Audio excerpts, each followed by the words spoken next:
Hello friends, this is the fourth talk in the series on our experiences related to educational research in Ayurveda.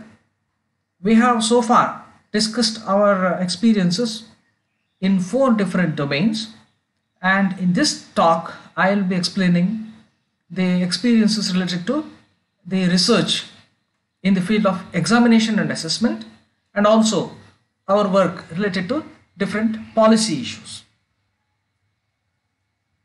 So this was the paper that we published in Journal of Ayurveda and Integrative Medicine, and this actually focused the issues related to the postgraduate entrance examinations and the types of questions that are often asked in these examinations.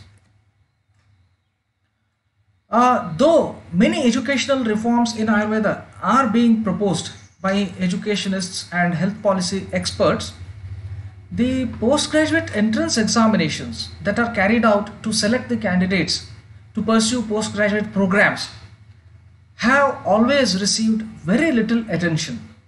And the objective of this study was to classify the multiple choice questions from Ayurveda postgraduate entrance examinations conducted in different universities of India during the 5-year period ranging from 2010 to 2014 into 6 levels of Bloom's taxonomy in cognitive domain. And this was a retrospective observational study, and purposive sampling was followed.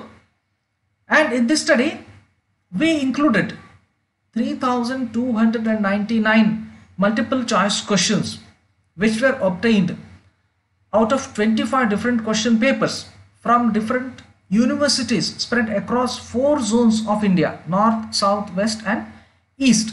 And each of these 3,000 and odd questions was assessed on the basis of Bloom's taxonomy. So we asked whether a question assessed simply the memorizing ability of a student, or does it assess something more than simply memorizing capacity of a student. So to do this we used Bloom's taxonomy, which is a commonly used framework in educational programs, and it is a well-defined framework where the thinking skills of an individual can be assessed in different levels. There are 6 levels. The first level being remember or recall. For instance, how many 𝘔𝘩𝑉𝑦𝑎𝑑his have been explained in Sushruta Samhita in the context of Netra Roga, or how many of the Vartma Rogas are asadhya, right? What is the normal method of calculating the body mass index? So these are certain examples for the questions that assess recall or remembering ability. Next level in this is understanding.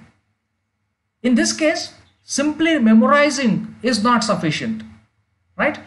Here the individual needs to be able to explain the ideas or concepts like classify, describe, discuss, explain and so on. For instance, if you give the body weight and the height of an individual, he should be able to calculate the body mass index by using the correct formula. So this becomes understand, and also he should be able to classify whether the BMI falls within the normal range, or does it fall under obesity, or is the person undernourished and so on. So that becomes the level of comprehension. Then application. So based on the knowledge, one needs to apply the knowledge in the newer situation. For example, execute or implement or solve or use the knowledge or demonstrate. So these are certain terms that are used to evaluate the application ability. So a new situation is given or a new problem is given, and the candidate is expected to solve that problem.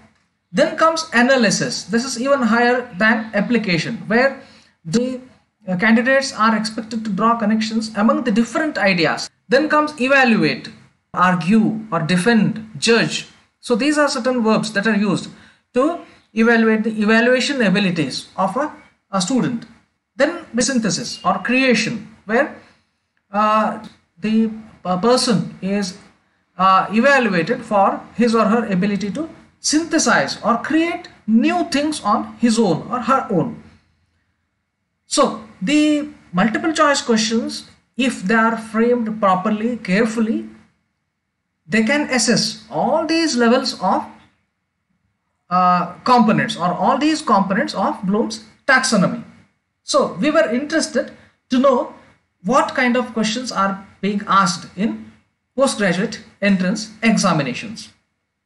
So this table shows the number of questions and number of question papers and different years from which we selected the question papers and the different universities that were selected. So we selected total number of around 3,299 questions.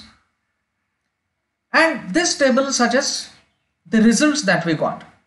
Our results showed that around 93.3% of questions, they assessed only the recall ability of the candidates. So memorizing ability without assessing his or her abilities to apply or to analyze. Simply, most of the questions they assessed only the memorizing ability. Then comes comprehension. Comprehension, the questions that assessed comprehension were only 6.2%. The questions that assessed application were only 0.3%. The questions that assessed analysis were 0.2%. And to our surprise, there was not even a single question that assessed synthesis and evaluation. So we published this paper along with the proposed strategies of framing the different MCQs to assess different levels of thinking skills. So we concluded that an appropriate proportion of MCQs assessing higher order thinking skills were required to be included in Ayurveda postgraduate entrance tests. And we proposed that our study may be taken as a lead to introduce the required reforms in this domain. And again, to our pleasant surprise, after this study was published, many reforms in the postgraduate entrance tests took place. And since last 2 years, there are several questions on higher order thinking skills which are being incorporated in postgraduate entrance examinations. So I think that our study to certain extent contributed to this change. So these are some examples where we have proposed that how one can frame the MCQs to assess different levels of thinking skills.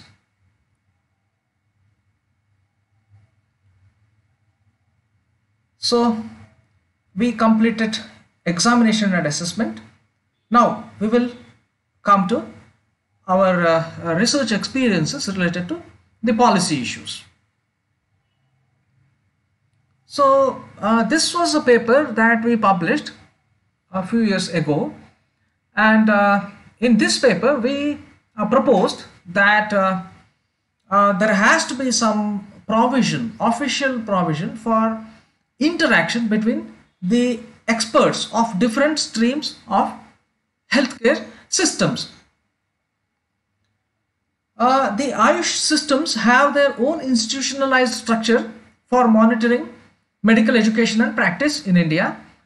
And however, because of this parallel kind of policy model that is followed, there is no formal provision for any crosstalk between the professionals belonging to these different streams. And this situation has not only given rise to mutual misgivings among these professionals regarding the strengths and weaknesses of each other, but also has led to a poor appreciation of the historical and socio-cultural connections these AYUSH systems share with the community at large. And that is why, to tackle these issues and to promote adequate participation of biomedical experts in AYUSH related research activities, we proposed that an AYUSH module in the current curriculum of MBBS can be incorporated. And in this communication, we also proposed the contents, the possible contents of this module, the possible phases at which this can be incorporated, and the duration of the instructions and a roadmap were also provided in our proposal. And again, for our pleasant surprise, the recently introduced MBBS syllabus, it actually intends to offer an AYUSH module, of course, an elective module of 3 months as a part of its study. This was another work which was published with the Journal of Ayurveda and Integrative Medicine, where we proposed a roadmap to address the safety concerns related to Ayurveda formulations. Actually, we went through the credible databases, research databases, and found out that there were many case reports pointing at a possible association between the clinical toxicity and the use of Ayurvedic formulations. And this number has been increasing significantly over the years in the scientific medical literature. And most of these cases are connected with the presence of heavy metals such as lead, mercury, and arsenic in these formulations. But there are also reports suggesting that toxicity might be associated with the presence of toxic chemicals of herbal origin also. Actually, in the year 2008, the Government of India took an initiative of establishing the National Pharmacovigilance Program for Ayurveda, Siddha and Unani drugs in a structured way. However, due to lack of a sustained support, this program had become defunct. So we proposed the following policy interventions to be introduced at different levels. So we proposed that some amendments to the Drug and Cosmetic Act were necessary. We also suggested that consumer guidelines, prescription guidelines, clinical monitoring guidelines were also required. Implementation of good manufacturing guidelines, promoting documentation of clinical safety, identifying the source of contamination, and provision for stringent punishment were the other aspects of our recommendations that were included in this paper. And again, it is a pleasant surprise to see that central sector scheme of pharmacovigilance of Ayurveda, Siddha, Unani and homeopathy drugs was reintroduced recently, and again the pharmacovigilance activities are once again being streamlined.